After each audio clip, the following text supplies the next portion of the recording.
বন্ধুরা কেমন আছো তোমরা? আশা করছি অনেক ভালো আছো। তো বন্ধুরা আজকের আমি তোমাদের দেখিয়ে দেবো যে তোমরা নিজেদের স্ট্যাটাসটা কীভাবে চেক করবে এবং তোমাদের ফর্মটা কী অবস্থায় আছে সেটা তোমরা নিজেরাই নিজেদের মোবাইল দিয়ে চেক করতে পারবে। কীভাবে চেক করবে সেটা তোমাদেরকে দেখিয়ে দেবো এবং স্বামী বিবেকানন্দ মেরিট কাম স্কলারশিপের বিষয়ে বিকাশ ভবনে কল করার পরে যেটা জানতে পারলাম সেটাই তোমাদের মধ্যে আজকে শেয়ার করব। তো বন্ধুরা ভিডিওটা প্রথম থেকে শেষ পর্যন্ত দেখতে থাকো।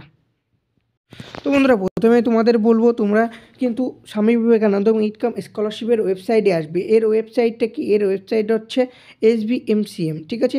SBMCM এটা হচ্ছে এর ওয়েবসাইট। এখানে আসার পরে তোমরা কিন্তু এখানে দেখতে পাচ্ছ ফর্ম চেক করার জন্য লগ ইন অপশানে গিয়ে তারপরে তোমরা দেখবে তোমাদের যে ইমেল আইডি দেওয়া সেই ইমেল আইডিটা তোমাদের দিতে হবে, যে পাসওয়ার্ড দেওয়া সেটা তোমাদের দিতে হবে, আর একটা ক্যাপচার আসবে সেই ক্যাপচারটা কিন্তু তোমাদেরকে দিতে হবে। দিলেই কিন্তু তোমরা স্বামী বিবেকানন্দ মেরিট কাম স্কলারশিপের ওয়েবসাইটে যাওয়ার পরে এটা করলেই কিন্তু তোমরা তোমাদের স্ট্যাটাসটা দেখতে পাবে। যেরকম দেখো এখানে কিন্তু অ্যাপ্লাই যাওয়ার পরে দেখো এখানটায় কিন্তু আমার দেখিয়ে দিল যে হচ্ছে এখনও স্বামী বিবেকানন্দ মেরিট কাম স্কলারশিপের কিন্তু ক্লোজিং ডেটটা এখনও দেয়নি, ঠিক আছে? তো এরকম কিন্তু তোমরা নিজেরাই দেখতে পাবে। কিন্তু দেখতে পাবে তোমাদের স্ট্যাটাসটা কী শো করছে। তোমাদের যদি এখনও পর্যন্ত সাবমিট হয়ে থাকে তাহলে কিন্তু তোমাদের এখনও কয়েকদিন সময় লাগবে, টাকা ঢোকার জন্য অপেক্ষা করতে হবে। এবং তোমাদের যাদের স্যাংশন করে দিয়েছে, ঠিক আছে, যেমন DI অফিস রয়েছে, HOI অফিস রয়েছে, এইসব অফিসে তোমাদের যখন স্বামী বিবেকানন্দ মেরিট কাম স্কলারশিপের ফরওয়ার্ড করেছে তখন কিন্তু তোমাদের আর বেশি দিন অপেক্ষা করতে হবে না। তোমাদের যাদের স্যাংশন হয়ে গেছে তাদের কিন্তু আর বেশি দিন অপেক্ষা করতে হবে না। তাদের খুব শীঘ্র স্বামী বিবেকানন্দ মেরিট কাম স্কলারশিপের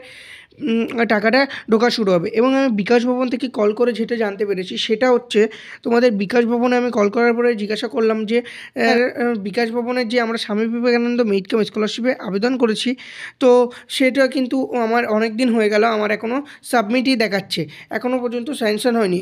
তো সে আমাকে উত্তর দিল যে স্যাংশন যদি না হয়ে থাকে তুমি যদি কলেজে পড়ো তাহলে কলেজের সঙ্গে যোগাযোগ করবে, তুমি যদি স্কুলে পড়ো স্কুলের সঙ্গে যোগাযোগ করবে, এবং তুমি যদি ইনস্টিটিউট বা ইউনিভার্সিটিতে পড়ো তাহলে কিন্তু তোমরা সেখানে যোগাযোগ করবে। কারণ সেখান থেকে কিন্তু প্রথমে ভেরিফিকেশান হবে, প্রথমে ফরওয়ার্ড করতে হবে, তারপরেই কিন্তু তোমার হচ্ছে DI অফিস বা HOI অফিস এইসব জায়গায় যাবে। তো তার জন্য আমি এটা জিজ্ঞাসা করলাম। তারপরে আমি দেখলাম যে তারপরে যে সবচেয়ে গুরুত্বপূর্ণ কথা সেটা হচ্ছে যে আমি জিজ্ঞাসা করলাম যে ফান্ড অ্যাভেলেবেল হলে কি সবারই একসঙ্গে টাকা দিয়ে দেওয়া হবে? তো সেক্ষেত্রে কি বললো দেখো স্যারটা, সেক্ষেত্রে বললো যে তোমাদের যাদের অ্যাপ্লিকেশন প্রথমে করা হয়েছে তারা প্রথমে টাকা পাবে, যাদের অ্যাপ্লিকেশন শেষে করা হয়েছে তারা শেষে টাকা পাবে, ঠিক আছে? এদিকে আমি জিজ্ঞাসা করলাম স্যার পার্সেন্টেজের হিসেবে কি দেয়? তো বলছে পার্সেন্টেজের হিসেবে দেয় না, তোমাদের অ্যাপ্লিকেশন না ডেট হিসেবে দেয়।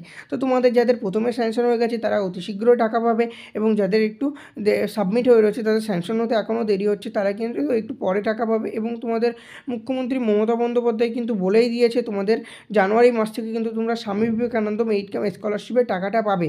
এই গত বছরগুলো যদি তোমরা দেখতে চাও তাহলে কিন্তু ডিসেম্বর মাস থেকে স্টার্ট হয়েছিল, এবছর এখনও ডিসেম্বর মাস থেকে কিন্তু স্টার্ট হয়নি, এখন জানুয়ারি মাস হয়ে গেছে, জানুয়ারি মাস থেকেও কিন্তু এখনও স্টার্ট হয়নি।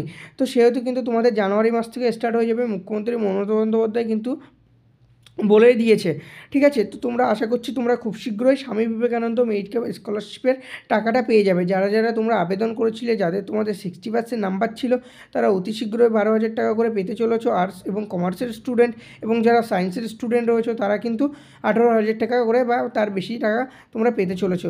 তো বন্ধুরা আজকের ভিডিও এই ইনফরমেশনগুলোই তোমাদের মধ্যে দেওয়া ছিল।